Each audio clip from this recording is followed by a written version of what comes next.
नमस्कार दोस्तों, मुझे कुछ कहना है। मैं ज़ुबान के सही इस्तेमाल की बात करना चाहती हूँ।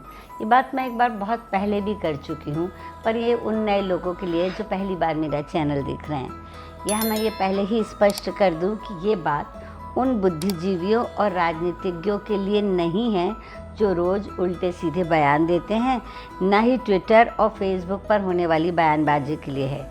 मेरा ये स्तंभ आम इंसान की रोज़मर्रा की ज़िंदगी की बातचीत के लिए है। सोचिए, द्रौपदी के अंधे का बेटा अंधा कहने वालों के लिए है, उसके कहने से महाभारत छिड़ गया था, या मुन्ना भाई का सफाई कर्मचारी को गले लगाकर दो मीठे बोल बोलना उसको अपना बना लेता है। ये हमारा रोज़ का जीवन है। आँख खुलते ही हम हमारे घर के मददगार को चाय के लिए पुकारते हैं।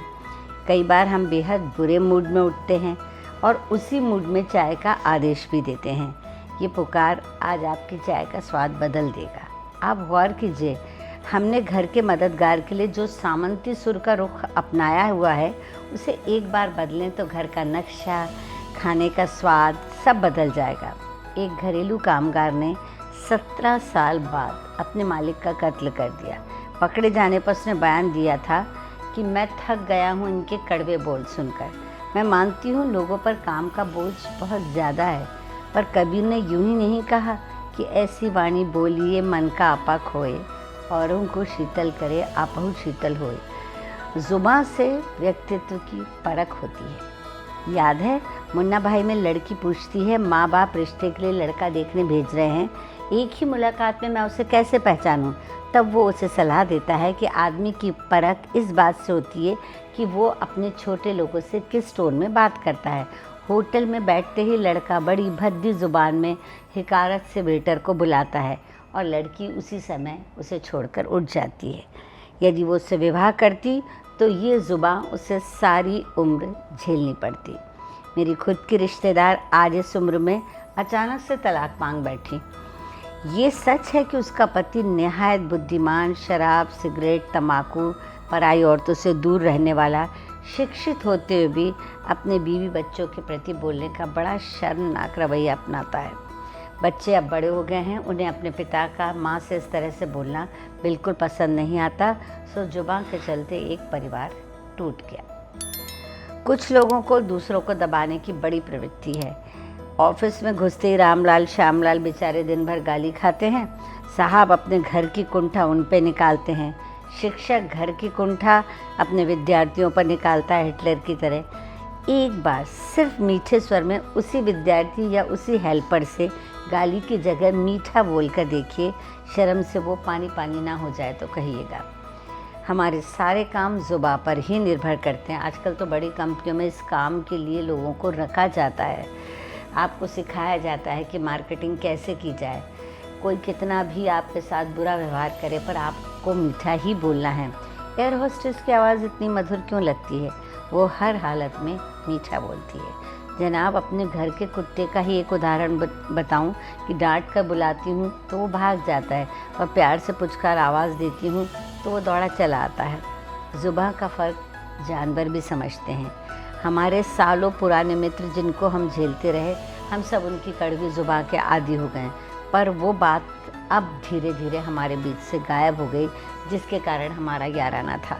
मीठी ज़ुबान उसी ग्रुप में 2-3 मधुर बोलने वाली महिलाएं हैं, सब उन्हें घेर के बैठ जाती। मेरी एक महिला चिकित्सक मित्र है, वो इतना मीठा और इतनी आत्मीय ज़ुबान से बात करती है कि पेशेंट उसी के पास जाना चाहते हैं।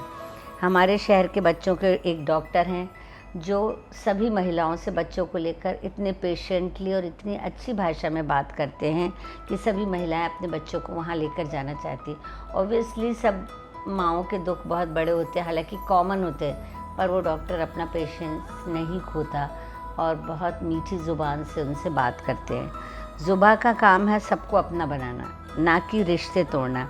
अपने तथाकथित अगर दुश्मन से भी आप मुस्कुरा के बोलेंगे तो जिसमें थोड़ा सा तंज और उलाहने का पुट ना हो, तो आप सोचिए उसे अपना दोस्त बना लेंगे। ज़ुबान से लफ्ज़ों के रूप में शहर टपके कोई छोटा बड़ा या गलती करने वाला कड़वी ज़ुबान का हकदार कोई नहीं होता। दिल गुस्से या कुंठा से भरा हुआ है तो आईने के सामने बोलने की एक बार प्रैक्टिस कीजिए। देखिए, कड़वा बोलते समय आप सेल्फ़ी लेकर देखिए या आईने में देखिए कि आप कितने बुरे दिखते हैं, और आप मीठा बोलते समय कितने खूबसूरत और सुकून भरा चेहरा आपका दिखता है। और आज एक दिन तो तय